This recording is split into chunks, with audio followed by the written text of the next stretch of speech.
Hi friends, ito yung ihianan namin. Ito ginawa namin para hindi kakalat yung ihi sa lupa.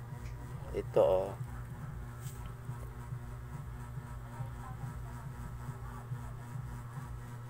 Yan.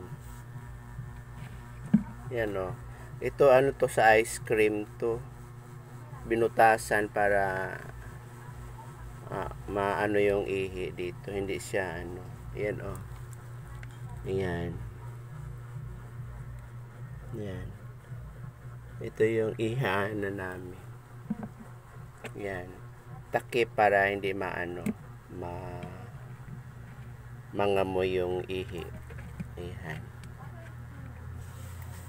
Yan, nilulubog lang ng ng 12 inches ang para maano yung ihi doon sa lupa. Yan imbento lang to. Ayun. Putol-putol na to. Yan yung tinatakpan dito iihi para hindi magkalat yung ihi natin. Yan.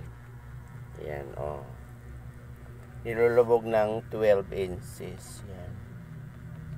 Yan. Tapos dito ang masahod yung ihi. Yan.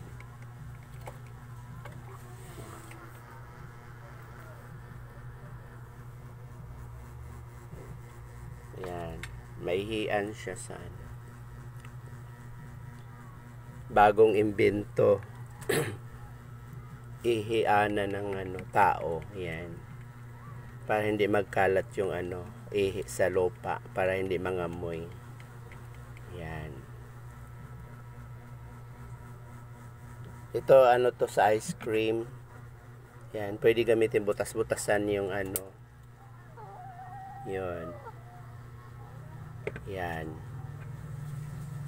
Para diretso yung ihi sa loob ng Yan.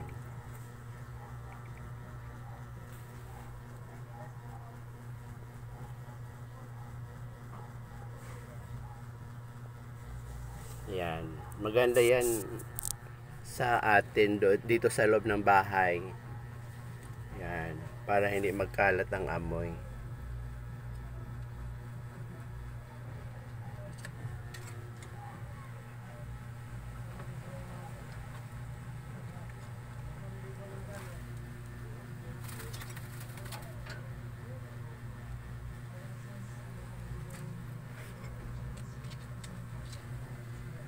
Yan nilulubog natin sa lupa Ayan.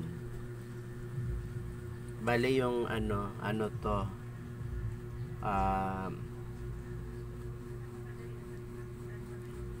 12 inches din sa lupa, ibabaon sa lupa 12 inches, tapos 12 din dito sa bale dalawang roller yung haba ng ito yung tubo. Ganito kalapad yan kasing lapad ng sa ice cream. Yan, takip dito. Yan, binubutasan yung yan, para ito na discover natin para bagong imbento, ihian, para sayang naman yung bumili tayo ng ice cream tapos itatapon lang natin. So gagawin nating ihianan para hindi magkalat yung ihi. Ayan. Ayan. Gayahin to nyo mga friends. Ayan. Maganda. Pati ang bata pwedeng umihi dito. Ayan. Batang lalaki lang, mga lalaki lang pwedeng umihi dito. Ang babae sa lang naman sila, lalapag lang sila. Ayan. Sa loob ng bahay lang to. Ayan Ayan.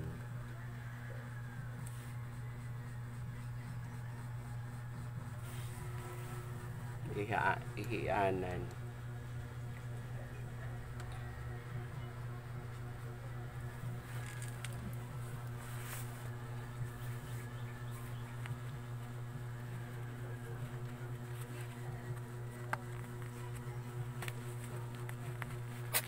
Shit!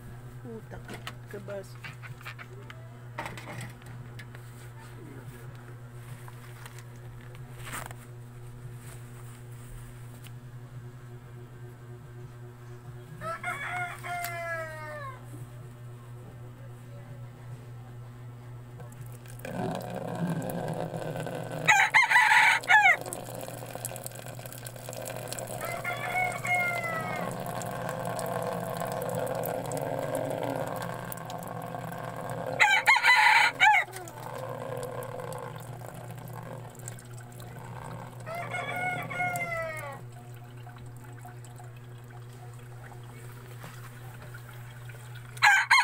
Ayan, diretso na yung ihi, mga friend. Ayan, oh. Oh. Maganda siya, mga friend. Oh. Kailangan bubutasan mo yung ano ng ice cream, yan, oh. Ayan. Tapos, ano, lalagyan na lang siya ng tubig para hindi mangamoy. Yan. Okay. Maganda friend, no, 'di ba? Oh. Gayahin lang ninyo, mga friend. Bali ang haba nito is ano, dalawang roller. Ayan. Ibabaon yung kalating roller ang haba. Tapos sa ibabaw, one roller, tapos isang ice cream. Bukas-bukasan. Madali lang. Thank you, mga friend.